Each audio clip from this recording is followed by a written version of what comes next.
Magteran at magkwentuhan tungkol sa aming nakakatawang sangyap adventure. Naghahanap ng pinakamasarap na sangyap sa buong kalawakan. Pero, abangan nyo, ito ang catch. Nagkaroon kami ng nakakatuwang unexpected twist. Parang may invisible force field na humaharang sa aming sangyap happiness namin. Oh my God. Bago ang lahat. Outfit check. Wow.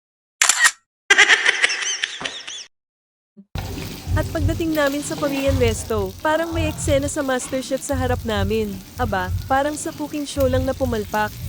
Ang aming sangyap parang panglaban sa horror movie, Overcooked. What? Pang-overcooked na. Pero mas masarap pa kaysa sa love life ko.